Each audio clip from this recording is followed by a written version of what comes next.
Um, all of those things I'm guilty of, except being an expert. I in no way claim to be an expert, but I've probably played with this stuff a lot more than most people have, just due to the fact that I have a class that allows for that. Yeah, my name's Jason Behler, and I started podcasting and teaching students about podcasting about a decade ago, maybe a little bit over. Our broadcasting and media production class went from a live streaming model where we focused on the news as well as some live sports event broadcasting. And after a few issues with a hot mic and my mandatory attendance at any sporting event we were streaming, I said, I think we need to find something that we can do more in the classroom and less outside of the classroom. And that threw me into podcasting. So if you weren't with us on the first session, you might want to go back and get the recording of that, take a look at it. It has some ideas and just like what podcasting is, if you're still like, this word exists, but I'm not really sure, or I listen to those, but making those, all I have is this microphone. And I don't know if I can do it with just that. I'm here to tell you today, you absolutely can. If you've got the Blue Yeti mic that they provided for you, that KEDC provided for you, you absolutely can, with just your computer, record a great sounding podcast. And I'm going to sort of walk you through the steps, everything from unboxing and hooking this up today as I screen share, all the way to maybe some ideas on how to use that stuff. And I really tried to listen to your all's feedback on the survey that I sent out and take that and use it to make what we're going to go through today as I move a couple things around here. So what's this going to cover? How to basically set it up and make sure that it's working properly so that you're getting sound into the software and into your computer correctly. We're going to troubleshoot some things, some issues that I've had along the way when just simply getting things set up, making sure that my computer inputs and outputs were where they should be so that I could hear what I was doing and what was coming out of my mouth was actually getting into the computer.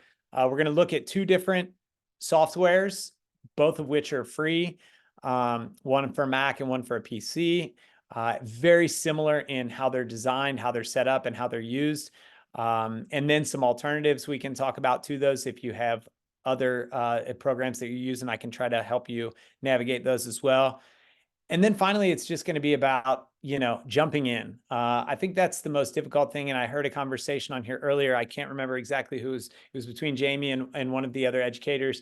And, she was saying that my kids are hesitant, especially since COVID. Listen, everyone hates the sound of their voice being recorded, and they don't like to see themselves on video. Like, there's not any one person that's like, you know what, I really love that. No. And every kid, especially if they grow into that, that's fine. But every kid at 15, 16 years old is going to be apprehensive about recording their voice and doing things like this. So I'll give you some ways to make it maybe a little bit less daunting and a little bit more where maybe you can break down a little bit of that apprehension and use it with learners of all ability levels and all excitement levels, right? And then finally, what do we do with it when we're done? Right. And we'll talk about that. And then hopefully I'll leave you guys with some ideas of ways that you can actually implement this stuff in your classroom.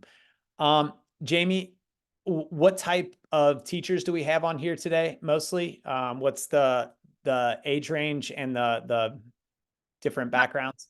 Mostly elementary, Okay. elementary teachers.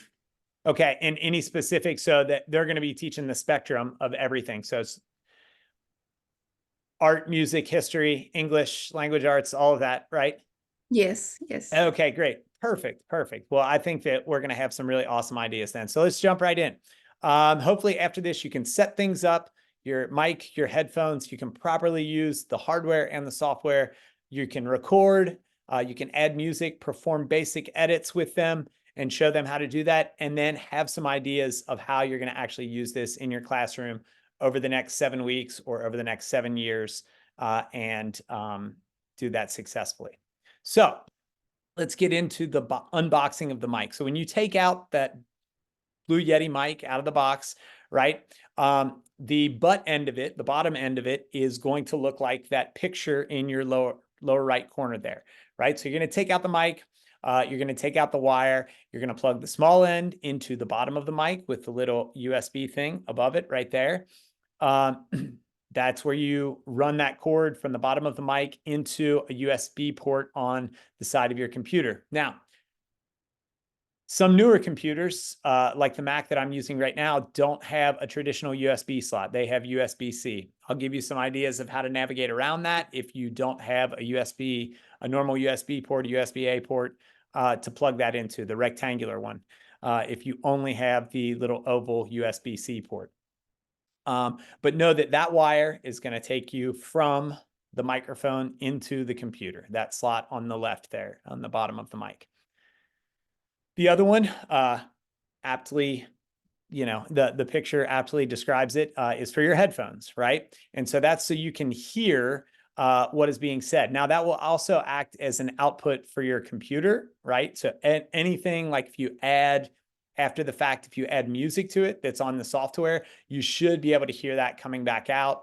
Or if you're just messing with stuff and you're listening to a YouTube tutorial or something like that on how to set this stuff up, because you don't remember anything that I said, because it's 4 o'clock right now and you just taught for a whole day, then those headphones, that headphone jack should allow you to hear any of the audio that's coming out of your computer, right? So those are the two outputs on the microphone, right? Or the wire outputs on the microphone, the jacks. All right. Now there's also some knobs and dials. So let's say we've got the microphone plugged up and we've got our headphones on. We maybe think that sound is going in and we can hear some sound. What do these buttons and knobs do on both sides? Well, the first one we're going to talk about says gain above it. And we're going to talk about this one first because it really is the most important knob on the entire microphone, okay? This is the mic pickup. If you think about a gain, right, it's sort of like if you had this hole right here, right, is all the sound that can be picked up, okay? The gain knob says how much of that hole is covered up, right? So if you open it fully, there's going to be nothing covering that up at all. If you open it just barely, only a tiny bit of sound is going to get in. The thing about the gain is it is super, super sensitive, right? So you should probably never have that dial turned up more than a quarter of the way. Right now in this picture that's showing on here, it's up halfway, right? It should probably never be up more than 90 degrees to the left there. And if it is, it just means that it's picking up more sound and it's going to be a little bit louder. So that means that the bird chirping outside is getting picked up on your microphone. That means that all these different things that maybe you don't want in your recording are probably getting in there, okay? And so the higher you open that gain, there are other ways to make sure your sound is at the level that you want in the software that we're going to talk about a little bit later without turning up that gain. So the first thing I would say is that gain equals output volume. So like your speaking volume, how much that mic is picking up of what you are saying, okay? The higher it's up, the more open it is. That means the more noise it's going to pick up, the more sounds it's going to pick up. The lower, it's just going to pick up you. So if you're just talking into that microphone and you're less than 2 feet away from it, you don't need it to be up that loud, right? You're speaking directly into it, and that's good. That should be plenty good to have it up a quarter of the way. Usually what you're hearing in your headphones is a fair reflection of that volume level, but sometimes it's not. So I usually record a little bit, and I'll show you that in just a second. Record a little bit, listen to it back, and then say, oh, yeah, I probably need to turn that gain down a little bit more, or sometimes I need to turn it up. All right. And then once you set it, it is going to vary slightly person to person. If you've got a kid that's talking like this, they've either got to get closer to the mic, they've got to speak a little bit louder, or you've got to turn that gain up. Those are your only options there. But that's something that you can address with them as you get into it. Okay, so let's get on to, I already said this stuff right here. 25%, you shouldn't need it up higher than about 25%. Make it as low as you can, and then just turn it up in small increments. You don't want to blast it up and then come back down. So that obviously, that what I had right there, halfway up, is going to be too high. And really, even for soft speaking people, that's going to be too high, just because you're going to collect too much background noise. Especially in a school. If your school's like anything from mine, there's all sorts of weird sounds going on in a classroom and outside in the hallways all throughout the day. So you don't want to pick all that stuff up. Okay. So then we have another dial. What do these other dials do? This one has all these weird shapes and patterns on it. All right. Well, those are actually different mic settings. So there's four, kind of like, if you think of the mic as a circle, right? There's sort of four directions: a north, south, east, and west. Okay. And if you think of yourself as talking into the north side of the mic at all times, that'll give you a good idea of how this thing picks up sound. So when one person is using, just one person, and they're recording, you probably want it set to the third one. Okay. And that is cardioid. Okay. And it looks like a heart. I know it's upside down, but it's like a heart. Cardiac, right? It's all coming from this same thing. And that heart shape is basically what it picks up. So if you're speaking directly into it, you're speaking to the crescent of that heart, and it's picking up less and less as it travels away from you. So it picks up a little bit on the sides of you, right? But less and less from behind you. And that's for one person. If one person's doing it, you want it on the heart setting. Two people. All right. We get two people. Don't sit next to each other. Sit across from one another. And you're going to want to use the bidirectional, which is the very first one. And that's basically going to pick up front and back, a circle in front and a circle in back, and nothing on the sides.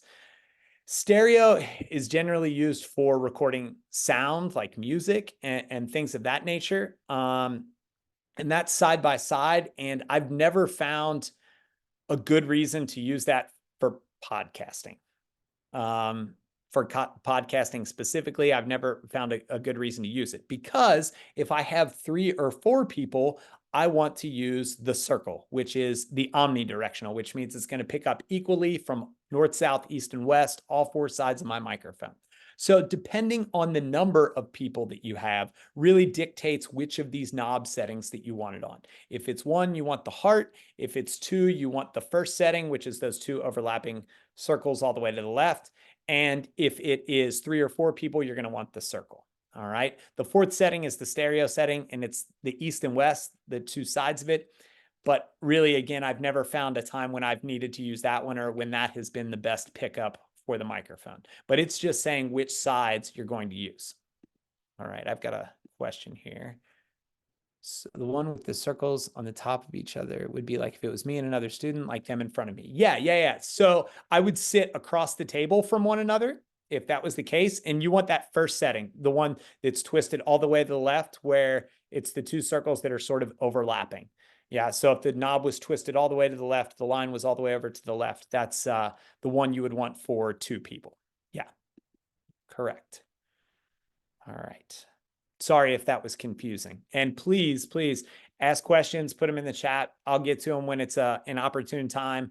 And all questions are good questions here, because we're all learning. Okay. There's a little diagram on the next slide of the cardioid. The second one would be the bidirectional. So the sort of figure 8 looking one. And then omni would be 360 degrees all the way around. Those are the 3 really that you want to use. If you think of that figure 8 turned on its side, that's going to be that 4th setting. And again, it's very rare that you would ever need that one. I don't know. I don't know when you would, but maybe you would come up with a circumstance. I just don't know when it is. I've never needed it. Okay.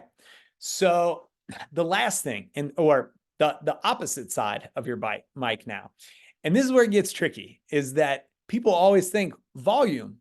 That's how loud I am, right? So this is how I turn up how loud I am. No. That is the gain. The volume knob on this is specifically for your headphones, right? It's for what you are hearing. So if you need the volume on that up, you can crank that volume all the way up. If it's too loud, you can crank that volume down. The mute, however, and this is why it always confuses me, is that they put the mute on the same side. I feel like the mute should be next to the gain, because it's muting what's going into your computer. So it's muting the sound that the mic is picking up. all right, which is a very useful thing if you are maybe somebody just came into your classroom and you don't want to pick up this conversation. You can just hit mute.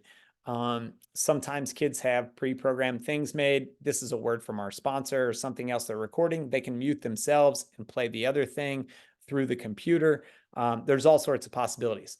But even though they're on the same side, they operate for two completely different things. The mute button mutes the mic and the sound that's going into the computer, and the volume controls the sound that's coming out of the computer and into your ears. No, it's fine. You good with that, Lisa? Or whoever that was that somebody. Okay, cool. All right. So here's some of the issues that I've seen that I've run into or other people have run into. And the first one is real simple. It's just a hardware thing. And like I said, when I got my new Mac, I was like, there's no USB-A port on here. How am I going to plug this stuff in? They're very simple adapters, and I've got links to these that are USB to USB-C. You can get them as low as $9 on Amazon. I know that's money coming out of your pocket. If you plan on using that, that's $9 well spent. If you want to spend a little bit more, you can get something like this. And this was, I think this was $25. And I just got this at Walmart. It's made by J5 Creative, and it's got an input for headphones, for another USB-C, for two USB-As, and an HDMI. It's got all of that. And those are called USB-C hubs, and they're useful as well. This will allow you to do something that we'll talk about a little bit later. If you had another Blue Yeti mic, you could actually plug two Blue Yetis into this and get two different completely unmixed lines of sound out of that. But those hubs, especially if you think you're going to go to two microphones at some point, that would be the route that I would suggest for you. That's the biggest hardware issue that I see is that people are like, okay, well, I did all the things he said, but I have no place to plug this. All right. So if you have no place to plug it, you are going to have to get some sort of adapter there. And depending on how new your Chromebook or your laptop is, you may need to do that. All right. Software. All right. So hardware is going to be your microphone and your headphones and your computer. The software is going to be the program on the computer that you are going to actually record into. Now, for me, I'm going to get out of this real quick. I've got to do some things in order to make sure that my my computer is using that Blue Yeti microphone in order to pick up my sound instead of the actual computer mic, right? So my laptop has a mic on it. I'm plugging in a different mic. Now, sometimes it'll prompt you and it'll say, hey, we've noticed this new device. Do you want to use it? And when you hit yes, it just automatically updates your settings. Let's say that you're like, I've done everything right, and I don't think that I'm getting this sound in. This is what you want to do to troubleshoot that. So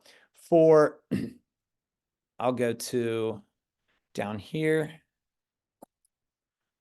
Get out of this real quick. All right. Sorry, this is covered up on mine. All right. So for a Mac, it looks like this wheel right here. If you're on a PC, I'll show you what that looks like in just a second. But what I'm going to click on is sound. Okay. And I'm going to have all sorts of different options here. Right now, the only thing on here is MacBook Pro speakers for my output and MacBook Pro microphone for my input. If you can see this level jumping up and down here, oh, it says screen sharing is paused. Hang on, let me get it so you can see my screen. Resume share.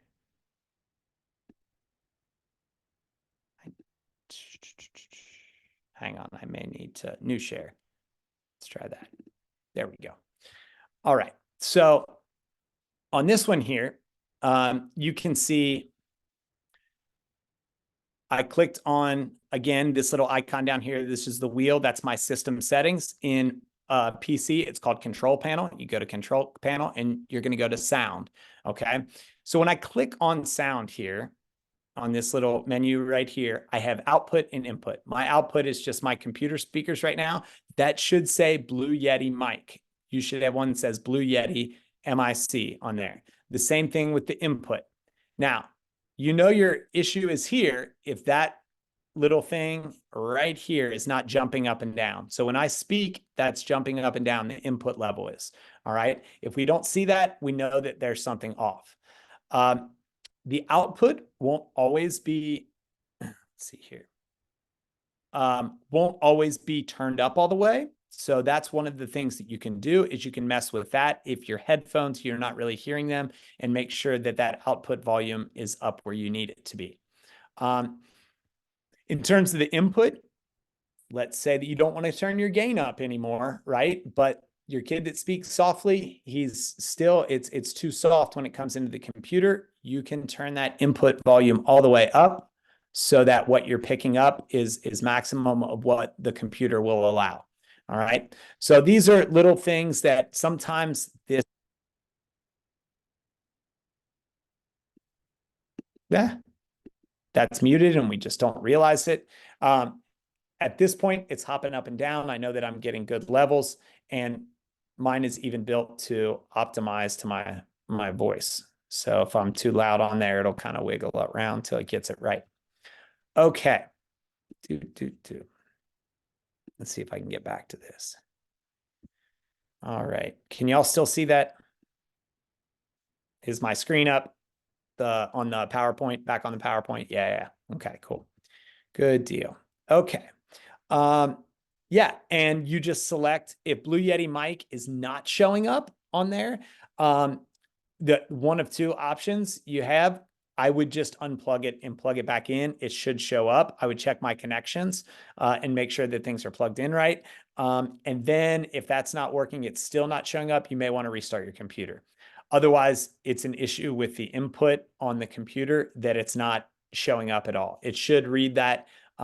There's no software you have to install with that Blue Yeti. It's all, packaged in. And then when you plug it in, it should work. All right. Okay. So again, on a PC, instead of system settings, you're going to go to control panel, right? When you get to control panel, you're going to click on sound, and it's going to be the same type of thing. You're going to have an input and an output. You're going to want to make sure that your levels are set correctly. It's not muted in any way, and that you can see those bars jumping up and down when you speak. Okay. So now's the fun part, right? We get to open our software. Our sound is now coming in to the computer, and now we get to open our software. All right. And I'm going to do this both for GarageBand, okay, which I've already put on here. I'm going to mute this real quick. Actually, no, I'll just, yeah. And I'm going to see if you all can hear this. I think we were having some issues with this last time. Welcome back here to Ever What Am I Doing podcast, and this is. Can you hear that? The sound coming through? Okay. It's low, but that's how I had it. I can adjust that with this right here if I want to. All right. And I know my sound is coming through because once again, the bar is jumping up and down for audio 1, right? So I know my sound is making it into the actual software because the bar, this green bar right here, is jumping up and down. All right. So once you hit record, right, you're going to have these blue bars. These blue bars are your content that you've just recorded. Okay, so you hit the red circle to start, you hit the red circle to stop. It's very simple. If you've already got some stuff recorded and you want to pick back up, again, I would just click on the record button and I would say, we're having another great podcasting session on the KEDC webinar for elementary school teachers with the such and such grant. And then when I'm done, I would just stop. All right. And I say, oh, I really didn't like that first part. I kind of stumbled through it. I want to edit that. Okay. So more often than not, we don't like everything that we say, but both this program and Audacity, the other program that's for PC, which I'm going to walk you through the exact same thing with Audacity here in a minute. Make this super easy. Oh, I forgot the name of the grant at the end, or I mispronounced the acronym. Okay, I'm just going to go back to that part. Where was it? School teachers. Oh, right there. That's after school teachers. I want to cut it. So I'm just going to drag this back. And all I did was click and drag. The editing process for both of these programs could not be any easier. In terms of if it's at the front end or the back end, we can just click and drag, and to trim clips, it's easy. Well, what if the part I don't like is in the middle?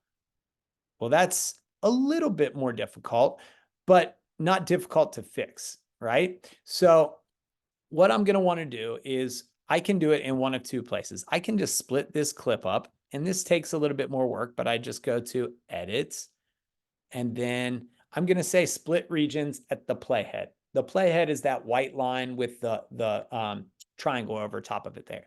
And when I do that, it's going to create two different clips. So if this is the part that I wanted to get rid of, I just split it at the two playheads, and there's a hotkey for that if you're, really into it. Whoops. There we go. Okay. Why is this not? Okay, it's not liking me right now. There we go. All right, so I've got it now. I've got 1, 2, or 3. This is the one I said I wanted to remove. I just click, I hit delete, and then I just connect those two. And now I want to see if it sounds good. AEDC webinar with the such and such grant. Okay, not bad. I can trim it a little bit more if I want to make it flow a little bit more seamlessly. But it really is as simple as, like, if you think of it in terms of scissors, we're just cutting the audio and piecing it together, right? Very, very simple. You can trim the ends by pushing them in and out. If I don't like this part, I can just take it off and it automatically updates. And then if you mess up, you've always got the undo key, Command or Control Z, Command Z, or edit, undo. Any of those will work and allow you to do that. Okay, so we're going to keep going here. So the most important step I would say about this is just hitting record. These kids have to, and you, as the educator that might be showing them a few things, you have to just set aside 30 minutes to play with it. And I know that is not small. 30 minutes is not a small chunk of time to be able to do. But if you give yourself 30 minutes, you'll find yourself 45 minutes into it, still playing with it, still finding new features on it, and then being really energized about what you can do it with students, because it does become a little bit addicting once you get the hang of it. And it takes about 30 minutes of play, of recording a little bit, of messing with the trimming around with it, of adding music and things like that to really see what the possibilities are and get excited about them. So the other thing that GarageBand lets you do, and Audacity does as well, although GarageBand, if you have a Mac, has some pre-recorded sounds and loops and things like that, but it allows you to pretty seamlessly add music. If you have iTunes and there's iTunes on there, it'll have any songs that are downloaded, it'll let you put on there. And you're good with that as long as you're not making money off of these podcasts, right? As long as they're for educational purposes, you're okay with that. But I'll show you what it sounds like with some music in it, and then show you how I did it here. Welcome back here to the first ever What Am I Doing podcast. Okay, so very simple. All I did was I found a loop over here that I liked. All right, this little loop library. I liked one of these. This is your host. And all I did was drag it over, and it just created for me. And you say, but that is, I'm going to delete this one. Yeah, delete it. Okay, so I just added this one. I drug it over from my loop library over here. And now I need to make it longer though, right? I need to make it run so that it goes, oh, get to where I can do this here. Take that off. Sorry about that. Well,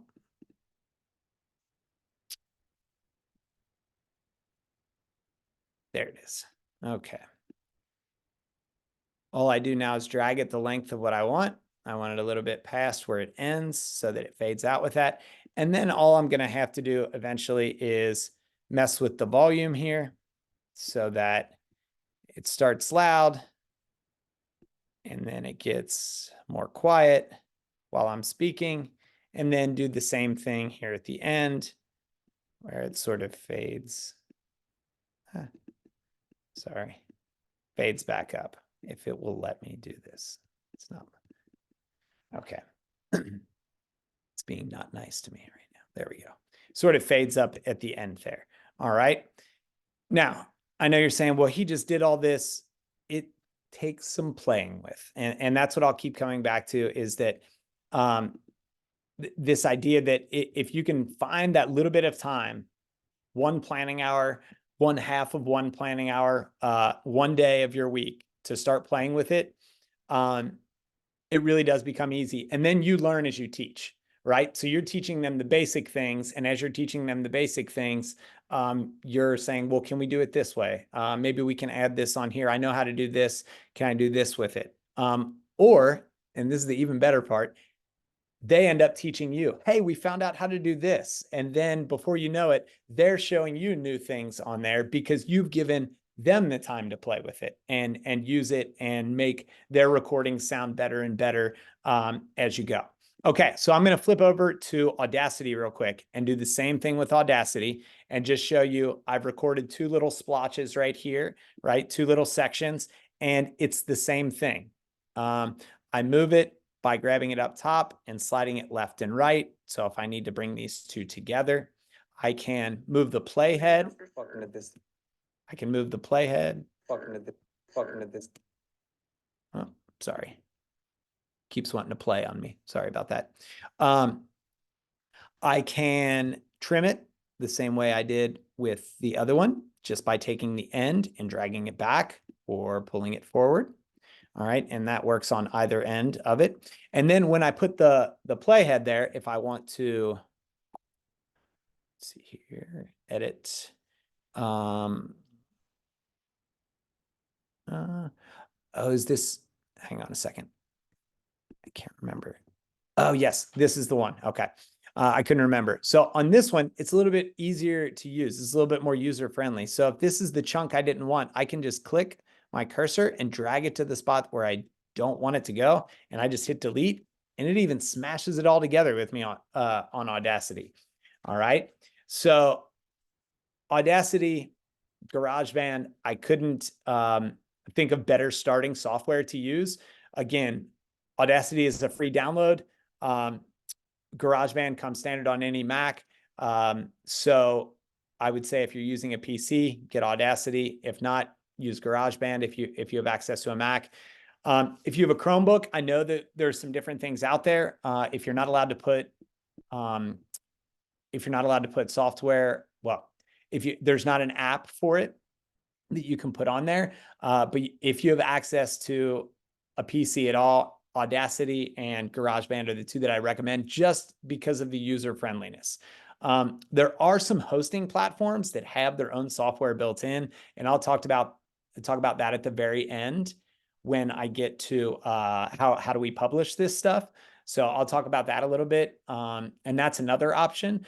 But really, these would be the two that I would suggest because you can do everything that you want to do on them, and specifically for students that are just learning, it's very not just user-friendly, but intuitive in my mind. Like, it makes sense that this is how you do this thing. And Audacity, even easier to use than GarageBand. Okay. All right. How am I doing on time here? Okay. That's that. Take this up. All right. So what we need to convey, we need to play, right? You need to get on here and play with these things. That's the only way to really get it so that you're confident in showing them just a couple of things. And remember, even though I have students that are way more tech savvy than me, if they've never used this stuff, then I know more about it than they do. Even if I only know this much, I still know more about it than they do. So being on here and just playing around with it and going back and rewatching this or watching a YouTube tutorial, which I've linked a couple of those at the end, the ones that I find most helpful, that I've even given to students, maybe that have missed days where I've showed stuff in class and say, well, I could spend 30 minutes walking just you through this again, or you could watch this and it would take half the time. Those are invaluable invaluable resources that we shouldn't ignore, right? I am definitely not the only source for this information and probably not the best source for this information. When we get to basic editing, again, this comes back to why we need to play with these things. This is the step-by-step of the same things that I just showed you, both for this one. I'm sorry, this slide is Mac specific. I will go back and put in a PC slide for this that says what the, I guess what the hotkeys are for the PC, because this one is for Mac, but it should just be Control instead of Command. But I'll put that in there, all right, so that it's not too confusing. So there's hard ways, and then there's 2 easy ways to edit on both of those. Whichever way is easiest for you. I say hard way and easy way, but for some people it's the way they learn it. And so that's the way they love, even if it is more steps. So for me, either of the easy ways are the ways to go. All right. So we've recorded now. We've edited a little bit now. It sounds pretty good for, elementary school students recording their voice and putting things out there.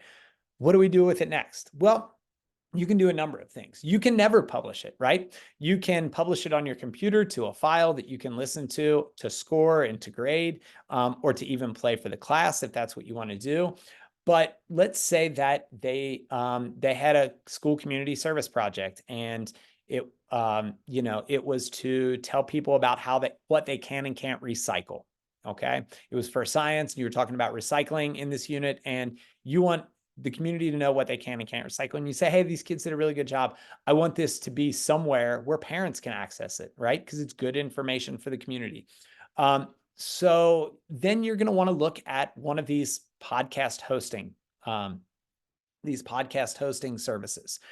Buzzsprout was the one that I was talking about that has their own editing software on there. So you can record straight into Buzzsprout, and they've got a toolkit, but Buzzsprout costs money.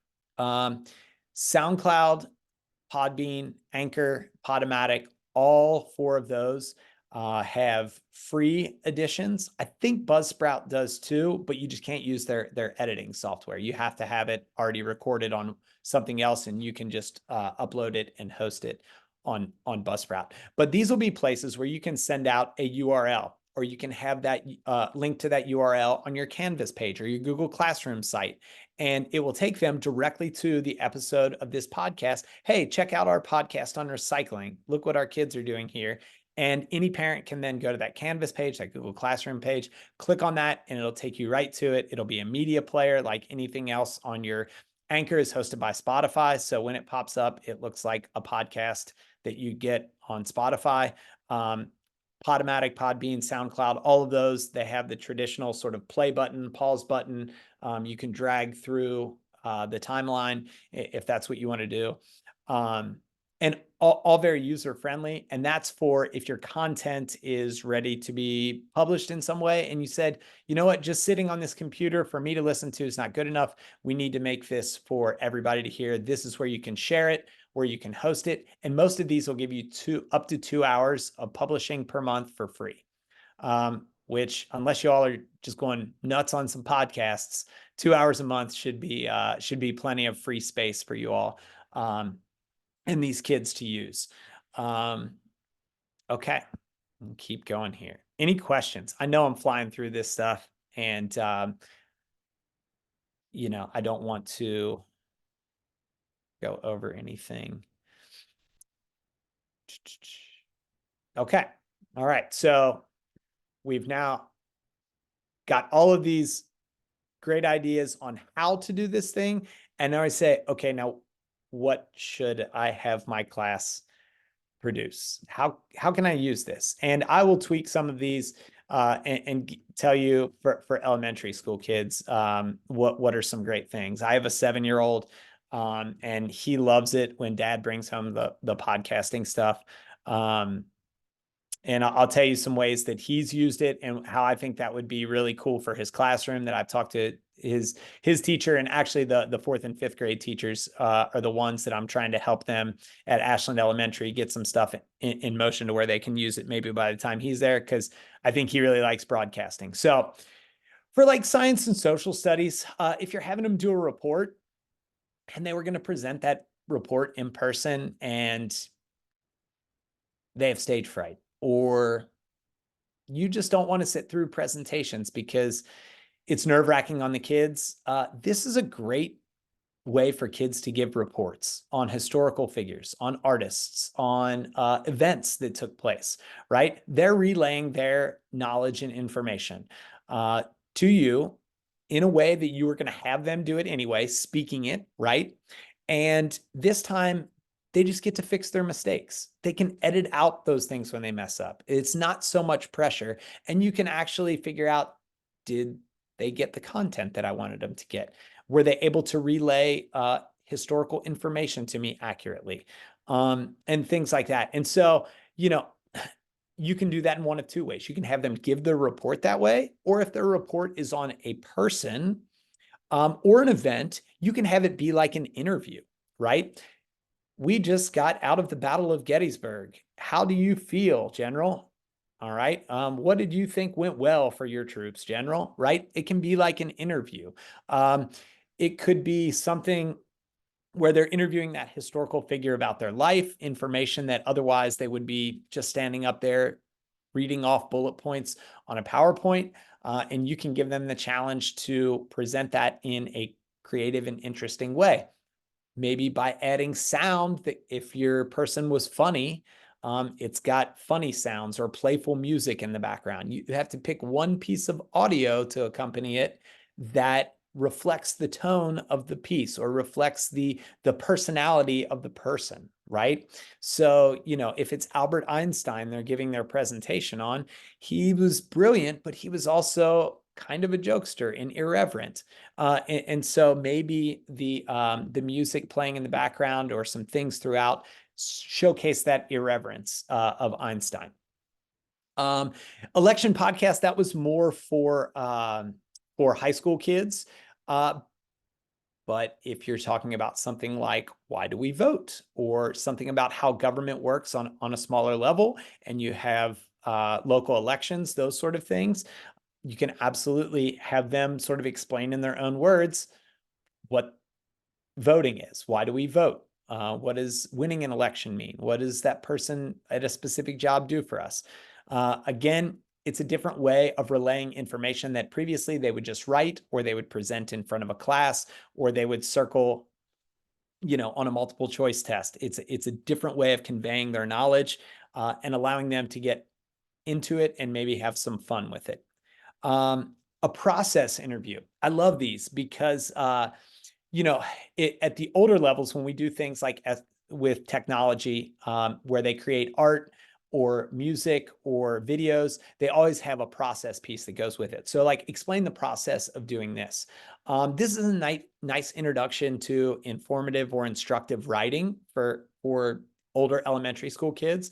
If they're going to do how to bake cookies or something like that for a project, and you're having them write the steps down, well, now again, they can have something where they're explaining this recipe, they're explaining this process to other kids, to community members, in a way that's fun and a little bit entertaining, and where if they mess up, there's a mulligan, there's a do-over, and it's not the end all be all. I'm going to go down a little bit here. These were more tailored to those history teachers I had last time with the Kentucky history and the anatomy of a battle. So I was going to say, talk about elementary school, because I think most of you are specifically elementary.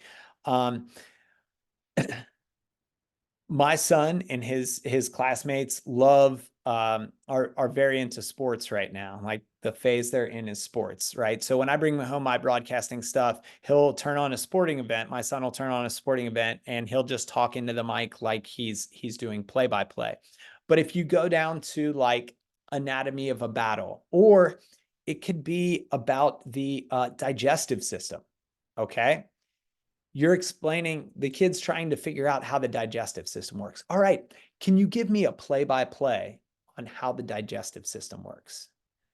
The food goes into the mouth, he chews it up, it's swallowed, it's going down and you're talking them through the process of chewing, of swallowing, where that food is going, how it's being broken down.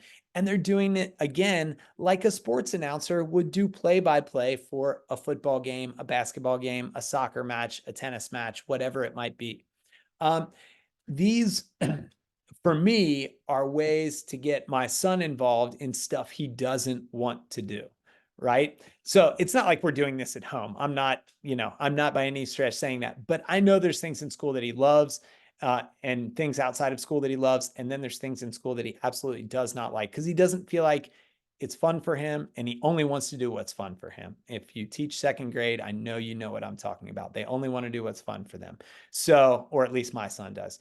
And so my whole bent on this for elementary school teachers is always like, if they still can't get past the fact that sometimes they have to do things that aren't fun, like every day can't just be fun 24/7.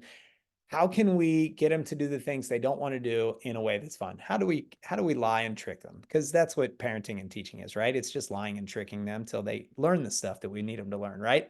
And so this for me opened all sorts of doors. And I wish that it would have been around when my ADHD was in hyperdrive before they, they did not diagnose that back in the 80s the way they do now. And I had to find ways to navigate this stuff when teachers were very unwilling to meet kids halfway.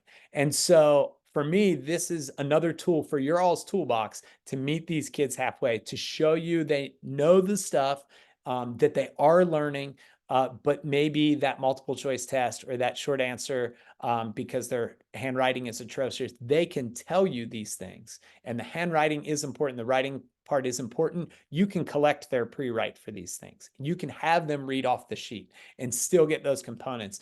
But sometimes the true learning that's going on only is seen when we give them another way to express themselves. And for me, that avenue can be podcasting for you all in your classrooms.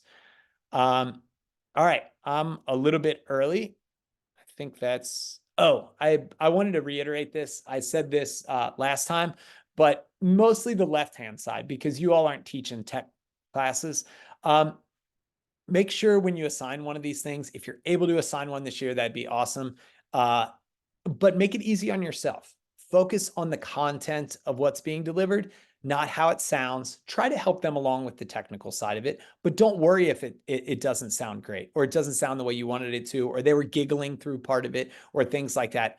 Don't be so concerned with that stuff and really try to get to the content. And then if you see what they're capable of, how they're able to disseminate content in this manner, then you can start to nitpick the other things and show them, say like, well, you've got to do it until you're not giggling through the whole thing, or until you're not, doing this.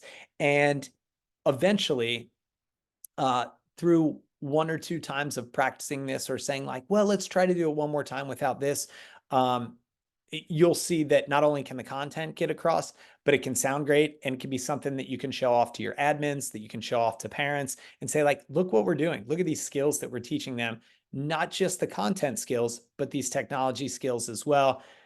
Because let's face it, we live in now a content-driven world. Like if you can create content, you can market yourself, your products, just about anything, if you know how to create this stuff. And this not only gets to be a tool for you all, but down the road gets to be a tool for them as well. These are some resources, and I will put this. I'll put this link for my slides in the chat real quick, so that if you all need it, need to go back, you missed any of it, your phone cut out, whatever, missed whatever, here's some great links. This guy's really good. Mike Russell on YouTube is really good of explaining stuff that is technically complex, but is easy to do once you watch somebody like him do it. And so I will, let me escape out of this real quick, and I will put that link in the chat here, and I will take any questions you all have.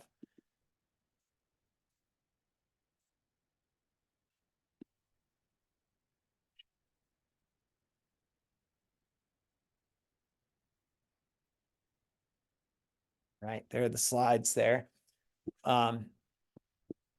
Any questions for me about other ways to use it, or things that you've been thinking about and wanted to know if you think this will work or be a good idea for it? Or maybe even you have a unit and you're like, how could I work this into this unit? I would be happy to give you all ideas of things that you've done. Sorry, things that I've done that you could. Okay.